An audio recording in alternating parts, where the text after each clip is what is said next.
Salut! Il est quelquefois très difficile de se retrouver face à quelqu'un, que ce soit un proche, un parent, un enfant, un ami ou sur le plan professionnel, quelqu'un qu'on accompagne ou voilà, un client ou un patient, hein, de se retrouver face à quelqu'un qui est dans la colère et dans le reproche vis-à-vis de nous. On peut se sentir démuni, on peut se sentir triste, abattu, en colère, on peut se sentir impuissant, ne pas savoir quoi faire, comment agir. Alors c'est ce que je vais développer aujourd'hui dans cette vidéo, te donner quelques clés et quelques explications pour que tu puisses gérer au mieux la prochaine fois que ça t'arrive. Si ça t'intéresse, eh bien reste connecté. Je suis Céline Charon, j'aide les accompagnants de l'humain, qu'ils soient professionnels comme les thérapeutes, les coachs, ostéopathes, naturopathes, etc. ou particuliers, hein, les parents qui sont très intéressés et investis dans l'éducation non violente, enfin, l'éducation qu'on appelle bienveillante, positive, etc. hein, les altruistes aussi. En tout cas, tous ces gens qui ont à cœur d'accompagner l'autre et de s'accompagner soi pour œuvrer pour un monde plus apaisé et conscient. Alors, pour en revenir à notre sujet, qu'est-ce qui se joue derrière cette attaque frontale d'une personne qui est en colère contre toi, qui semble en colère contre toi et en tout cas exprimer son mécontentement et ses reproches vis-à-vis de toi. En fait, ce qui se passe, c'est que ce que tu as dit ou fait, ou ce que tu n'as pas dit et pas fait, a déclenché chez lui, a réveillé chez lui une vieille blessure. L'image que je pourrais prendre, c'est un peu comme si tu donnais une accolade amicale à un proche et que malheureusement ce proche a une blessure à l'épaule et tu ne le savais pas et que cette blessure se réveille, lui fait mal et que il réagit par rapport à ça en t'envoyant bouler. Alors, bien évidemment, ça n'est pas de ta faute puisque tu ne pouvais pas le savoir et que ça part d'une bonne intention.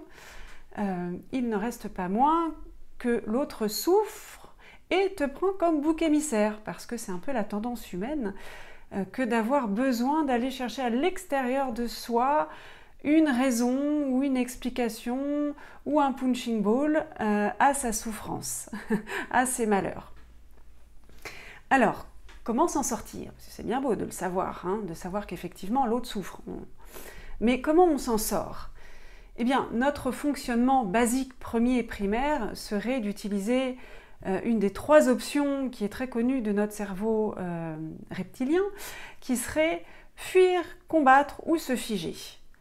Le problème, c'est qu'aucune de ces options n'est vraiment une solution. Pourquoi? Parce que si je suis dans le combat, je vais y aller frontalement face à lui, je vais me mettre en colère et je vais éventuellement lui dire que que je ne comprends pas pourquoi il est en colère, que j'y suis pour rien, donc je vais y aller frontalement, l'autre ne va pas entendre ce que j'ai à lui dire puisqu'il est dans sa colère et quand on est dans sa colère, eh bien on est un peu fermé on verrouille tout ce qui se trouve autour de nous puisqu'on exprime une souffrance. Hein. Vous voyez, quand quelqu'un a très mal, vous avez déjà eu très mal, eh ben, on n'entend plus rien, on est vraiment aux prises avec notre souffrance et on n'a juste qu'une envie, c'est d'envoyer bouler tout ce qui s'approche de nous pour gérer au mieux notre souffrance. Hein. C'est un peu l'état dans lequel se trouve la personne en face de vous. Donc, de combattre n'amène à rien. Hein. C'est un combat de taureau, corne contre corne, et la seule chose que ça peut faire, c'est faire encore plus de mal. L'autre option qui serait pour nous assez naturelle et spontanée aussi, éventuellement, ce serait de fuir. Je prends mes jambes à mon cou et je le laisse tel que, bam, à sa colère et machin. Bon, on ne peut pas trop le faire dans le domaine professionnel, un peu plus dans le domaine privé. Bon, ça n'est pas non plus une solution parce qu'on laisse l'autre avec son fardeau. Nous, on n'est pas plus content parce qu'on a fui le terrain de... Voilà, on a laissé tomber les choses et on s'est ni occupé de lui ni occupé de nous. Ça n'est pas une solution non plus. Si on se fige, ça bloque tout, ça verrouille tout, ça, voilà, hein, c'est comme si tout était complètement frigorifié, enfin j'ai pas le nom, j'ai le terme en anglais, frozen, mais en tout cas bloqué, et ça n'avance pas non plus. L'autre est dans sa colère, nous on est dans notre impuissance, et puis les choses ne se font pas non plus. Donc ça ne marche pas. Donc, quoi faire alors? C'est quoi la solution? Parce que quand l'autre est vraiment dans sa colère, c'est quelquefois pas simple. Alors, l'idée de fond, c'est de respecter les besoins de chacun d'entre nous. Et quels sont ces besoins? Lui, il a besoin d'être entendu. Une part de lui qui exprime une souffrance a besoin d'être entendue et d'être prise en considération. Donc, si ce n'est pas le cas, ça n'arrange pas le problème. Le nôtre de besoin, c'est de prendre en considération la part de nous qui pourrait souffrir de la situation, qui pourrait s'être réveillée, être en écho avec la situation, et donc voilà, que cette vieille blessure se réveille de notre côté aussi.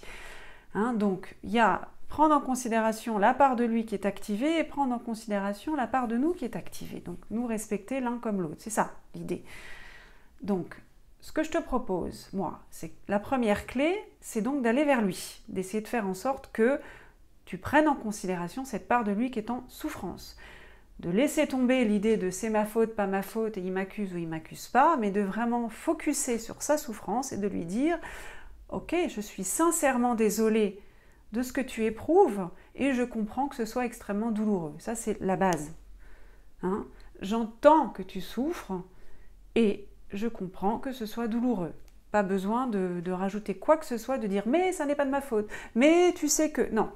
Si tu veux que l'autre entende et prenne en considération, et prenne ce que tu lui dis, il faut que ce soit vraiment être sincèrement désolé, voilà, sans rien de plus. Et la clé numéro 2, c'est de prendre en considération cette part de toi qui s'exprime douloureusement, qui se sent impuissante, qui se sent coupable, qui se sent je ne sais comment, en lien avec ton parcours de vie, que je ne connais pas, et que toi tu connais mieux que moi. L'idée c'est donc de prendre en considération cette petite part-là qui commence à s'agiter, qui n'est pas confortable, qui n'aime pas qu'on lui crie dessus, qui a l'impression qu'elle n'est pas prise en considération, qu'elle n'est pas respectée, qui se sent impuissante, qui se sent… voilà, etc. Donc vraiment d'aller se mettre au contact de cette petite part, de la rassurer mentalement évidemment, en lui disant je te vois, je t'entends, et éventuellement même en imaginant que tu la serres dans tes bras, quoi, que tu es là pour elle, pour la rassurer. Donc tu es à la fois à l'écoute de l'autre et à l'écoute de toi. Voilà, j'espère que cette vidéo t'aura servi. Tu peux me mettre des commentaires pour me dire ce que tu en penses, pour partager ton expérience, parce que moi je serais ravie éventuellement de te répondre, de faire une autre vidéo si ça me donne d'autres idées, si tu me poses des questions. Ça permet, si tu veux, d'alimenter un petit peu tout ça et de t'apporter des réponses aux questions que tu te poses. Très belle journée, à très vite, au revoir.